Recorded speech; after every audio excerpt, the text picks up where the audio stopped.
Welcome to our channel, Always Keep Moving. We are Anna and Kelvin and we're doing our round the world trip.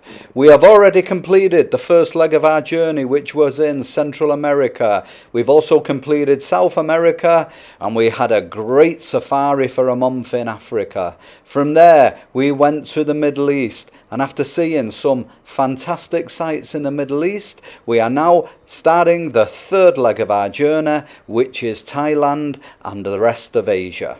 Don't forget to watch our previous videos from Latin America, Africa and the Middle East. And also don't forget to like and subscribe.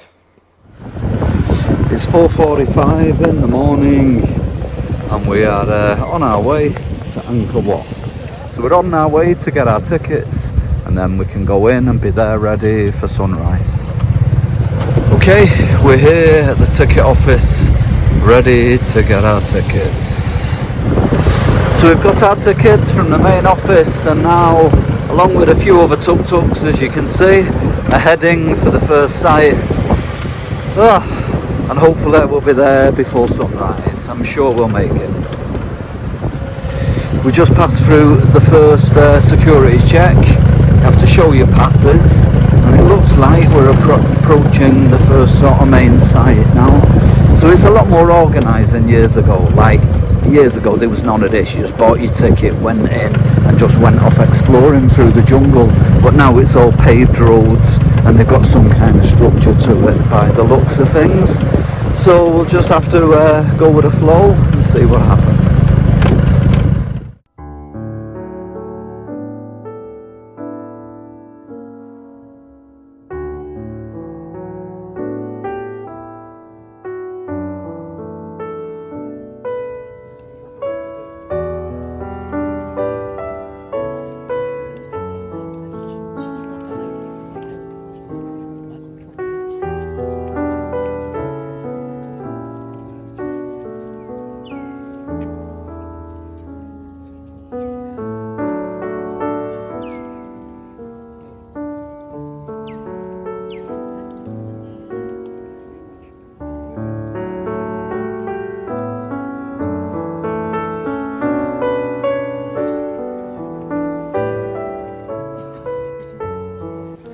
Early morning sunrise at Angkor Wat in Cambodia. What a beautiful sunrise that was. Yeah, we're just gonna make our way over to some of the temple buildings right now. I just love this early morning light. It's so beautiful. There are a lot of tourists here, us included.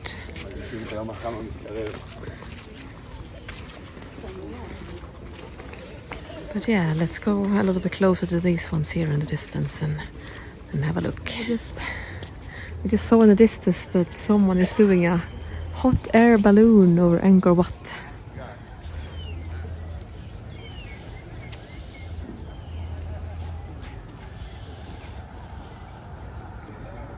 Yeah, what a sight that must be, huh? Sailing silently in the sky, watching the sunrise over this ancient site. Well, it was just covered in jungle and deserted for hundreds of years. Okay, we are going inside one of the temples.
So now it's pretty much full daylight.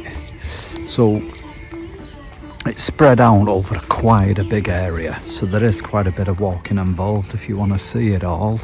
But we're going to venture out a little bit and hopefully find a few more of the so-called highlights of Angkor.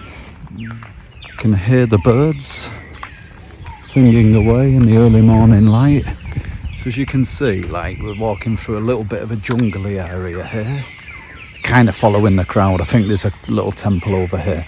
Now basically when we came more than 20 years ago, there was no road, it was just like a little dirt path through the jungle, basically through the forest, and there was many tourists at the main entrance taking the sunset pictures, but as soon as you went in and ventured off, you could, I don't think we're seeing another one for the next few hours. So of course all that's changed now, and it's more structured and there's more official guides giving you tours, which I totally get and I understand, but I'm just glad that we had chance to see the sort of real way and do it the real way before it all changed. But now it's still magical, I gotta say, and hence why so many people do come. But you know, it's just the way it is. Things change, nothing stays the same. I'm just glad I'm as old as I am and therefore I did have a chance to do it before the golden years of travel ended. Okay, load of fallen rock stroke artifacts on the floor here. You look up and this is the perimeter wall,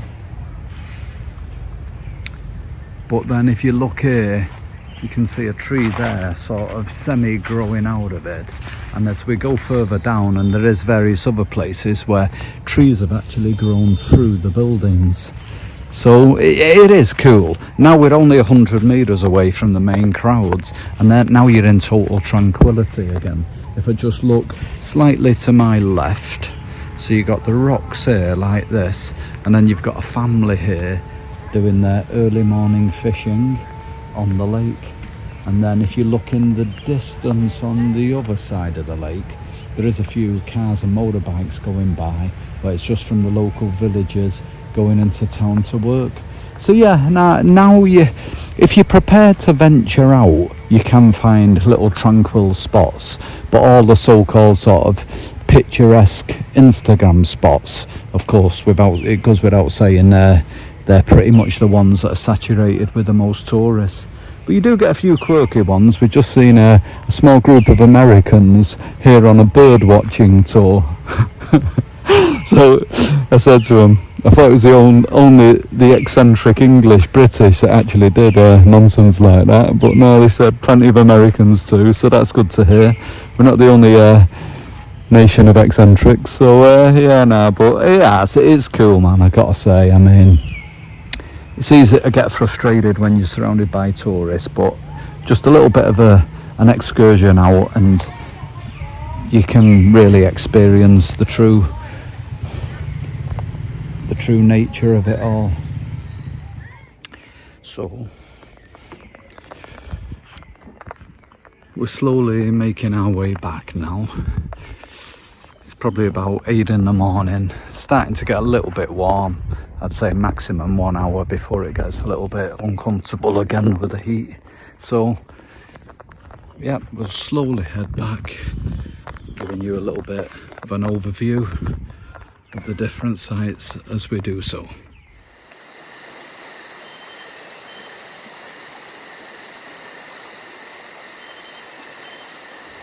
So we found a really quiet place. Don't want to speak too soon, but you can hear the birds chirping. We're kind of slightly off, and if you go up there and down the corridor, you come back to one of the main sites where most of the tourists are.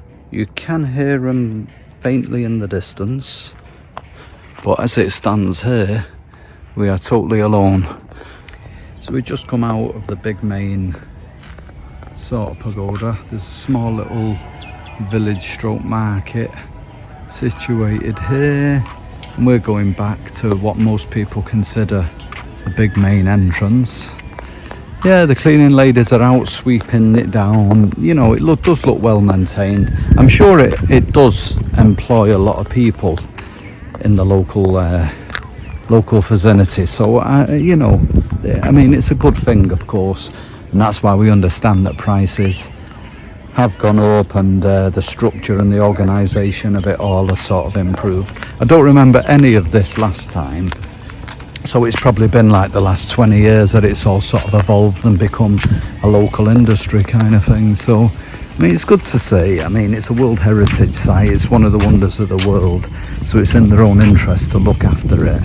And comparatively, it's still doable on your own without guides, and are semi-easy to avoid. Or I wouldn't say avoid tourists, but at least find quiet little pockets where you can enjoy a few moments yourself.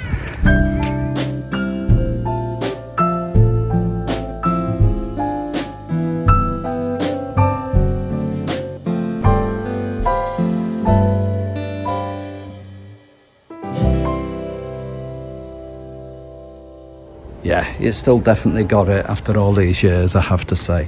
The more I'm walking round, the more it's growing on me again.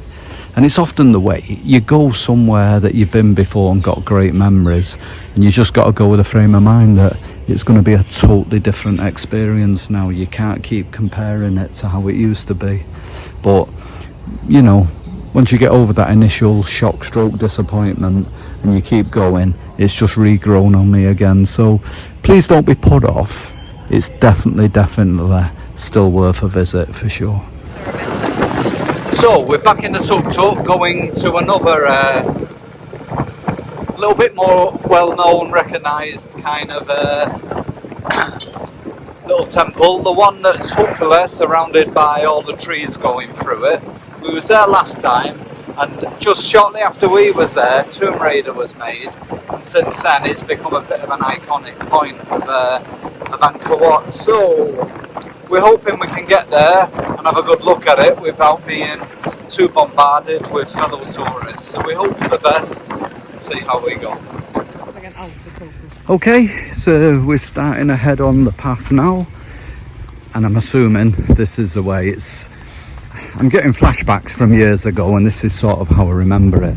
So if you can see this kind of dirt road here, that's basically how the whole area was back in the 90s, like. So yeah, I mean, all the paved roads are a new thing, and then as we said, like, things evolve on from there.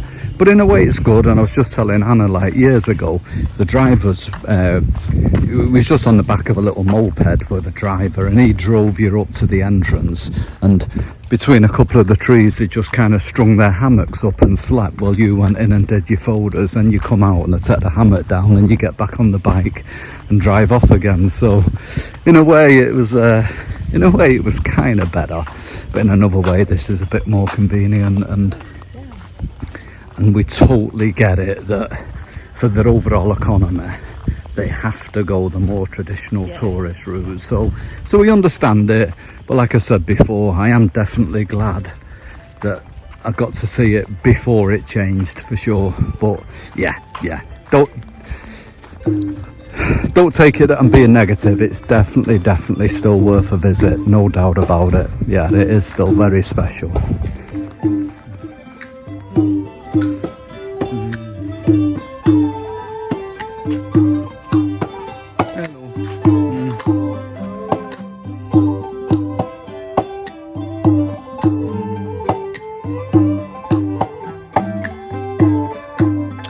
These beautiful Khmer people have been injured by landmines, and they have started this band to not have to beg for money, but to actually work with dignity so they can support their families.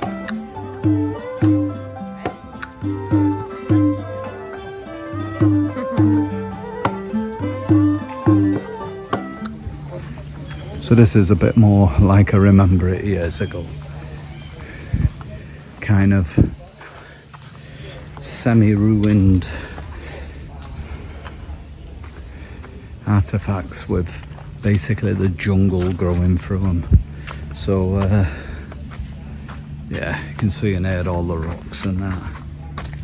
And yeah, plants and trees are beginning to grow, and they've kind of just intertwined with the forest. So the local roosters are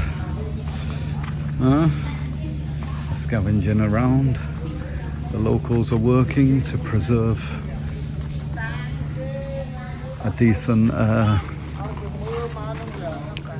decent environment. They've even got the kids helping them out. Okay, we have come to the area in Angkor Wat that is probably one of the most famous spots where the movie Tomb Raider was shot. And you see the big trees sticking out of the temples. Yeah, we're gonna go inside and have a look and see how it looks on the other side. It looks mighty impressive from this side, from the outside. Yeah, it's looking just as impressive from the inside as it did from the outside. And I mean, some of the engravings and the symbols and people that they have carved in the stone here.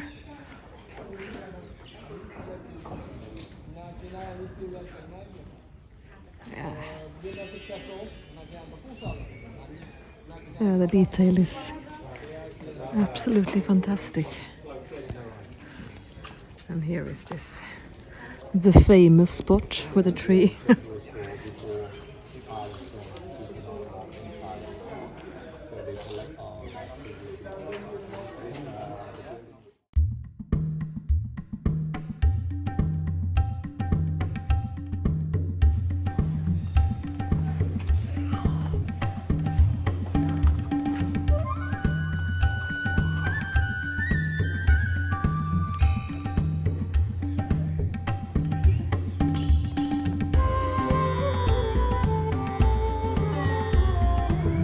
And I just said this one looks like the Mines of Moria. In the Lord of the Rings. Okay, I've never seen it, so I'll have to take her word for it.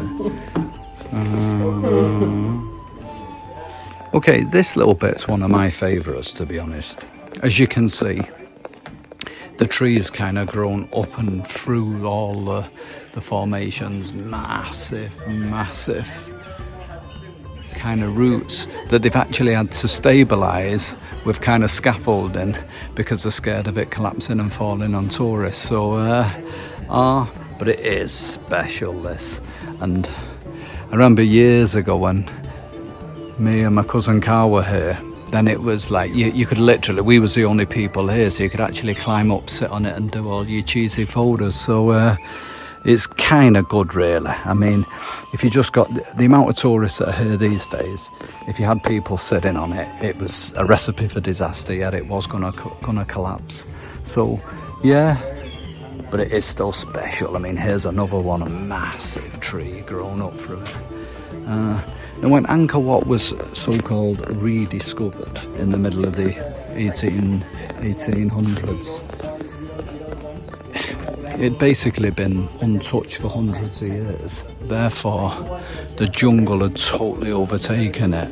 So then, like, to be exploding through the jungle and stumble upon this, you can only imagine what it was like. So yeah, it really does invoke every kind of childhood kind of emotion of watching cartoons and adventure movies. It really does take you back to your childhood, like. Yeah, nah, it's truly special. It's definitely deservedly one of the wonders of the world. Okay, so we're rounding up now. We're at the other side, and I think we're just going to keep venturing through. See more of this to go. Okay, so these aren't as well excavated, but I actually prefer it because it still gives it that raw feeling, like it has just been discovered in the jungle, which pretty much was what it must have looked like, but with a lot more vegetation when it was rediscovered. back in the middle of the 1800s.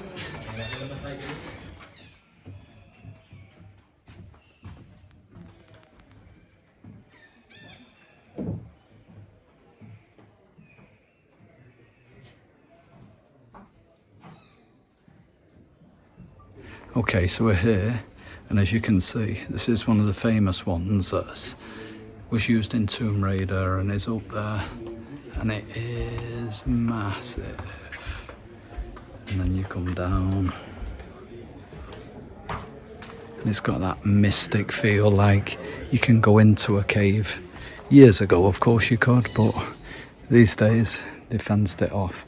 But it is still special, surrounded on each side by the others, and just ruins all here. Yeah, super special. Yeah, really, really cool. So as I look to my left, this is where we came from. Jungle growing through the buildings. And you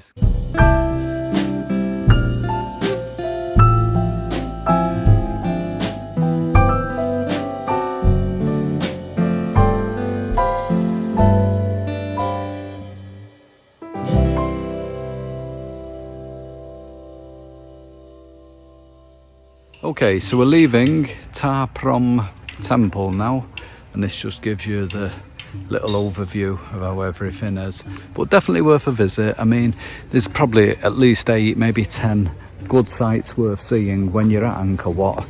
And personally, this was one of my favourites. So if you're short for time and you want to shorten your list of different things to see, personally, my opinion is prioritise this. Ta Prohm Temple, and also known traditionally as the Old Brahma.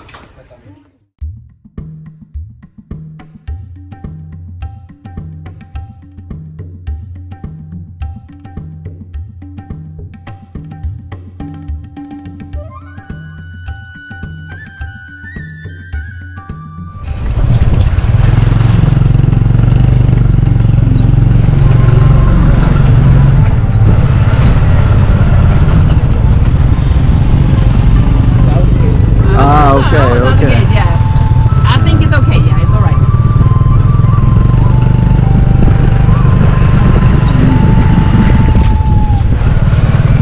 That's the south gate.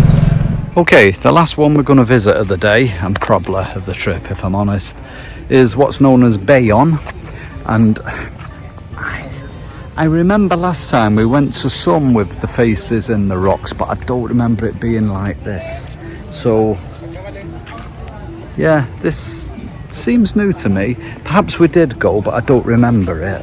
But so I'm quite excited. It's actually something new. So yeah, all looks good. Under excavation, a lot of it, and a little bit all roped off. But let's go in there, take a look, and see if it looks as good on the inside as it does from the outside. Apparently, all the different faces, they have Brahma, the first god of Hinduism, apparently. I'm no expert, that's what a guide was just telling us. But no one actually knew what he looked like, so basically, instead, they put the faces of various kings instead. So they're not the face of Brahma, like people often think. They are the faces of the different kings of the Khmer Empire.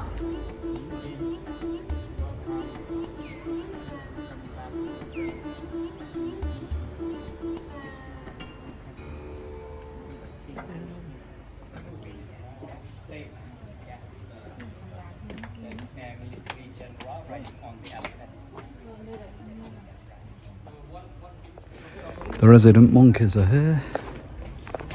Ooh. There's a few big ones outside. I don't feel too safe getting this close to them. But the babies, I'm sure are okay. Oh no, there's a mum.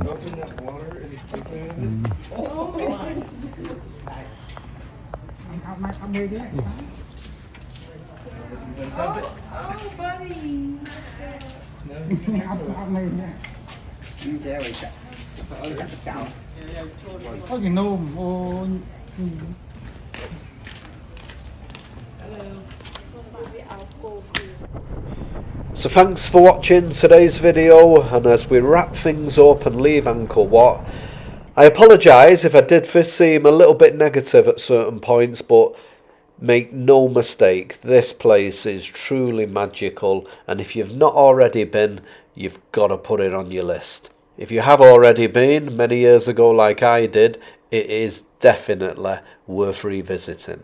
Okay guys, don't miss the next video coming from Phnom Penh, the city's capital, and we'll be learning a lot more about Cambodian history there.